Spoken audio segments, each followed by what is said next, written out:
Olá você, tudo bem? Eu sou Luciano Valadares, mais uma vez aqui para falar com vocês sobre fundamentos da economia e hoje eu quero falar com vocês sobre carga tributária e gastos públicos. Bom, quando a gente fala de gastos públicos, aí questão da carga tributária e tudo, a gente se pergunta qual o papel do governo na economia.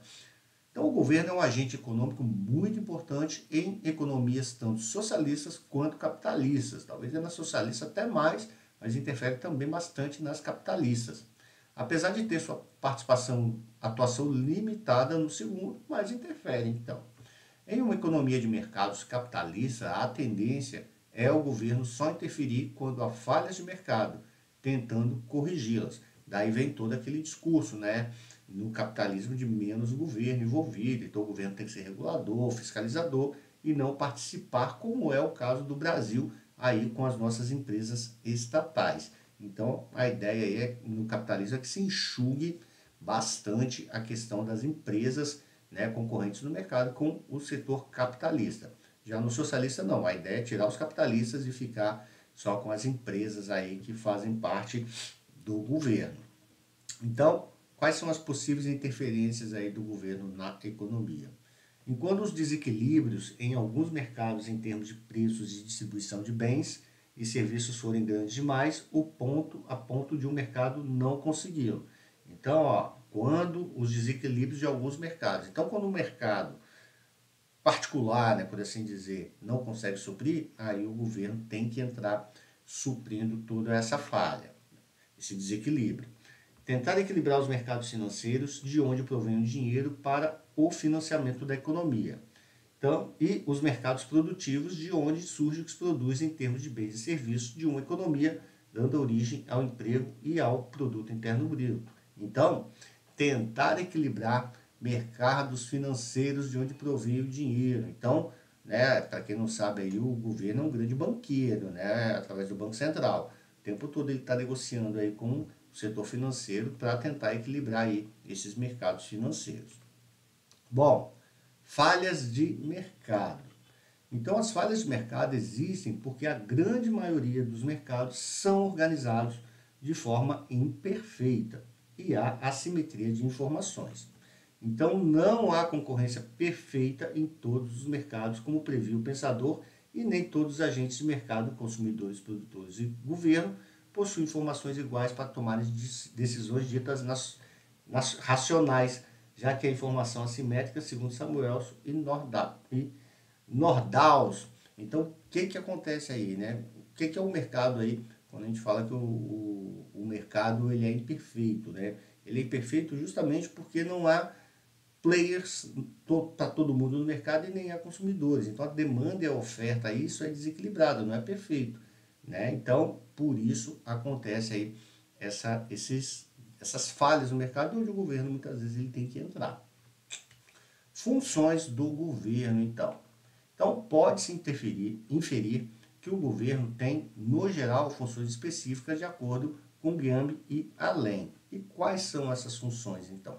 Ele tem a questão da função alocativa, então refere-se ao fornecimento de bens públicos que a iniciativa privada, por algum motivo, não oferece também ao provimento de recursos públicos, serviços de educação e saúde que atendam às necessidades da sociedade.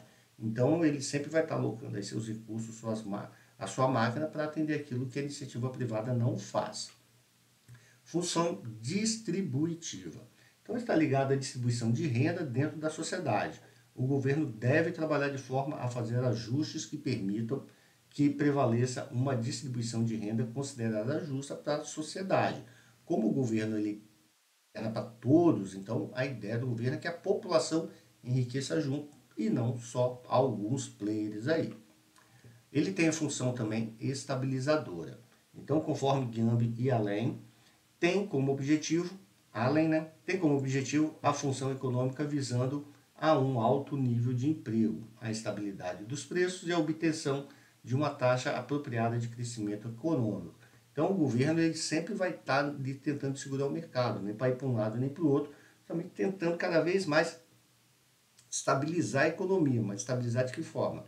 Estabilizar de uma forma que a economia continue crescendo sempre.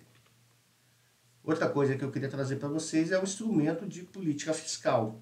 Então, para alcançar os objetivos macroeconômicos, precisa-se dos chamados instrumentos de política macroeconômica, a política fiscal. Que políticas são essas? Então, é a política tributária, então atende a população no que se refere às suas funções. O governo precisa cobrar impostos, tarifas e multas, que são suas principais fontes de receita, para assim obter recursos que, teoricamente, servirão para financiar suas ações, que, em teoria ainda, é para o povo, né? Então, cobra-se imposto de todo mundo para devolver para o povo novamente através aí de obras e tudo o possível que a máquina possa oferecer. Existe a política de gastos também, então se referem às despesas e aos custos que o setor público tem para manter a máquina em funcionamento. Então, tudo aquilo que ele arrecada também tem que pagar todo o funcionalismo, pagar toda a máquina, todos os salários, todos os carros, toda a gasolina, enfim, né? O governo aí, se ele parar de arrecadar, ele quebra. E quebrando o governo, você quebra o país também. Já com relação às políticas fiscais, expansionistas e contracionistas. As políticas fiscais expansionistas estão ligadas ao aumento dos gastos do governo, de modo a aumentar o consumo na economia e, por consequência, a produção do PIB e o emprego no país ou região. Então, de novo aí, as políticas fiscais expansionistas estão ligadas ao aumento de gastos do governo, de modo a aumentar o consumo na economia e, por consequência, a produção nacional e o emprego no país ou região. São feitos por meio do aumento de gastos do governo e ou da diminuição da carga tributária, conforme Vasconcelos e Garcia. Ou seja, é o governo entrando na economia para prover empregos ali, através de obras ou qualquer outra coisa aí que possa ser de interesse público. Já na contracionistas, tende a fazer o contrário, ou seja, são restritivas e tendem a diminuir os gastos do governo e ou aumentar a inflação, aumento do nível geral de preço. E aí eu pergunto para você, né, o que é melhor? O governo entrar para dar mais emprego ou o governo retrair justamente para não gastar mais? Olha que sinuca de bico, então o tempo todo acontece aí no governo. Mas só para a gente entender um pouquinho mais aí, deixa eu pegar aqui então o meu apontador laser aqui. Então a gente tem aqui a política fiscal, né? E a política fiscal envolve carga tributária e gastos públicos. Então a gente tem receita tributária, que são os impostos, taxas, contribuições, e temos os gastos públicos, custeio da máquina, como salários, por exemplo, transferências, subsídios e investimentos. Então o governo reduz ou aumenta a carga tributária e os gastos públicos em busca de crescimento econômico ou estabilidade de preços. Então no crescimento econômico, temos aí a redução da receita tributária e o aumento dos gastos públicos induz ao aquecimento econômico. Portanto, o objetivo é o crescimento econômico, muito embora ele induza a um déficit público, ou seja, o governo gastando dinheiro. Do outro lado, a estabilidade de preços, aumento da receita tributária e redução dos gastos públicos correspondem a uma política fiscal contracionista, cujo objetivo é o controle inflacionário. Então, de um lado, a gente tem o crescimento econômico, do outro, a estabilidade de preços. E aí, né, tem um carrinho aqui, ó, saúde, infraestrutura, educação, segurança. O que é melhor, né? Eu acredito que o melhor depende do momento que está se passando o país para ele tomar decisões. Mas uma coisa que nunca pode faltar é responsabilidade. Bom, espero que você tenha gostado aí, rapidamente a gente falando sobre carga tributária e gastos públicos, só para colocar você a par do que acontece aí, mas se ficou com dúvidas ainda, né, não sobre isso, mas quer saber um pouco mais, então, gente, arregaça as mangas, bora estudar, porque essas competências todo mundo é capaz de ter. Fica aqui um abraço para o professor Luciano, meu até logo, tchau, tchau.